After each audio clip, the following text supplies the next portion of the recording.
Welcome, Terry Slaw here. I am the Executive Director for Canvas for a Cause, and we're going to talk today about the components of a great interview. We also have Danielle Helberg. She's my coworker at GAVA Talent Solutions. She'll be joining us as well throughout the presentations with some great tips and tricks. The goal of this presentation is to help you be prepared for that upcoming interview. A really good first step is researching the company online and figuring out, what they do, what their goals are, and what they're looking for in an employee.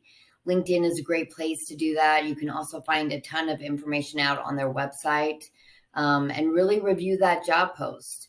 Make sure you understand what it means to be in that role and have any questions noted before you go into the interview. Learn about the company's principles and values.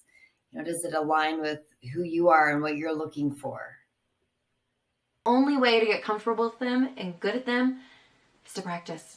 So today you get to practice with other people, but outside of this, you can absolutely practice at home with yourself. It might seem a little strange, but that is seriously the best way to go over your answers and kind of ingrain them into your memory so you make a great impression. First and foremost, one of the most common mistakes I see people make is going crazy with the tell me about yourself question, and they give like a 5-minute answer. You just don't have that kind of time. So when an interviewer says to you, tell me about yourself, they're really asking for your elevator pitch. If this is a 30-minute interview, that elevator pitch is probably going to be about 30 to 60 seconds. And this is an opportunity to provide something about you maybe that's a little bit personal. I'm Danielle. I'm one of 3 siblings. I was born and raised in Portland, Oregon, and I moved to Utah 10 years ago because I love to snowboard. And then maybe share something about your professional, about your job or what you want to do, and then that's kind of it. It's important to remember to not oversell yourself. Remember that if you're going to get hired, you're going to have to prove everything that you said was true in your interview. So it's best to just be honest about everything. Make eye contact. If you don't make any eye contact during the interview, it's a little bit awkward. I actually had a teacher in high school tell me that you can make eye contact with your right eye to their right eye. So you're making eye contact with one eye instead of both eyes can be a little less awkward. I don't know if you guys have ever had that piece of advice. No. But it's something that I've been told before, and I've found it very helpful. So eye contact, your cell phone should be nowhere near you. Especially if it's in person. I have had people absolutely be eliminated from job opportunities because of the distraction of their cell phone. Dress. This one's tricky because some environments are more casual than others. When in doubt, ask. It's okay to ask what the dress code is.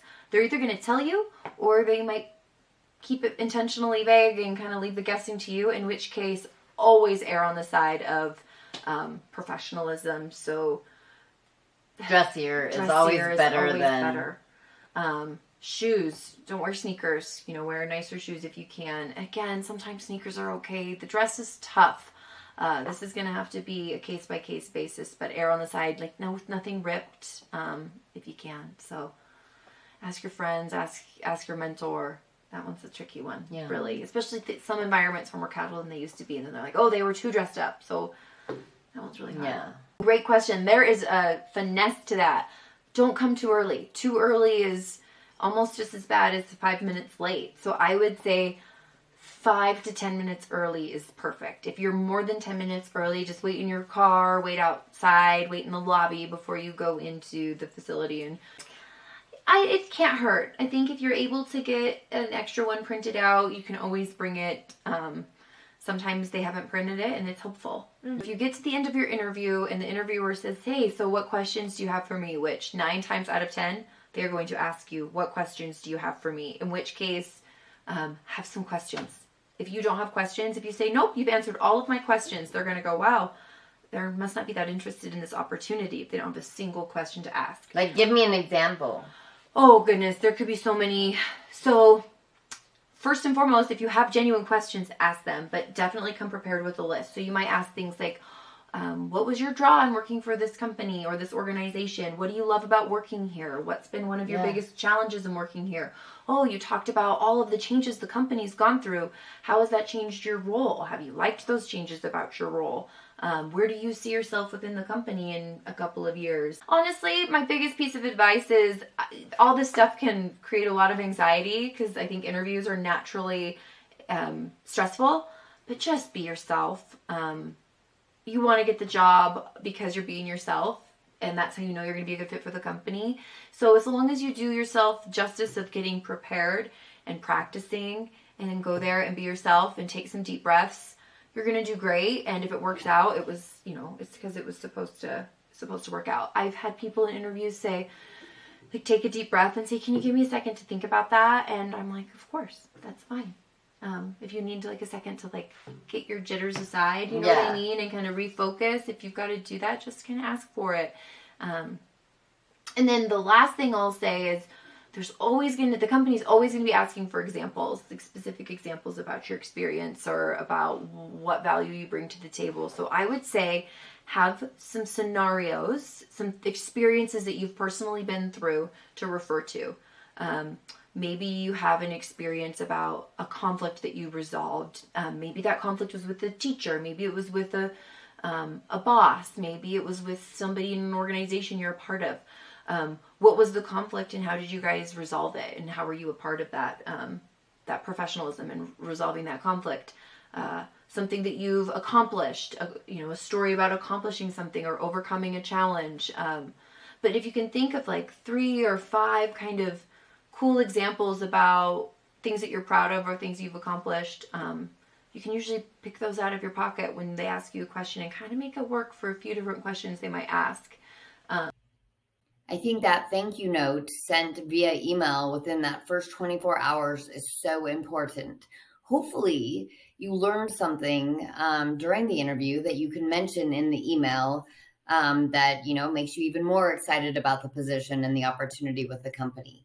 And then follow up, within a couple days, pick up the phone and actually call and see where they are with everything. They're hiring for a reason. They're short-staffed. They need help. They're busy. So that often helps get you to that next step.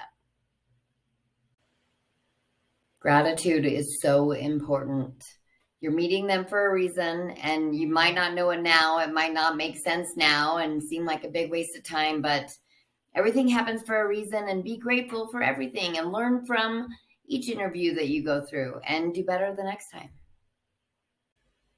All right. Last but not least from me, be true to yourself. There's so many opportunities out there. I think unemployment in March of 22 was 2%. That's the lowest ever recorded. People need you, and they need you to be yourself, and you need to be somewhere that you're happy. So stay true to yourself. It'll pay off in the long run. You're going to have many opportunities in your lifetime. Thanks for watching, and be sure to subscribe.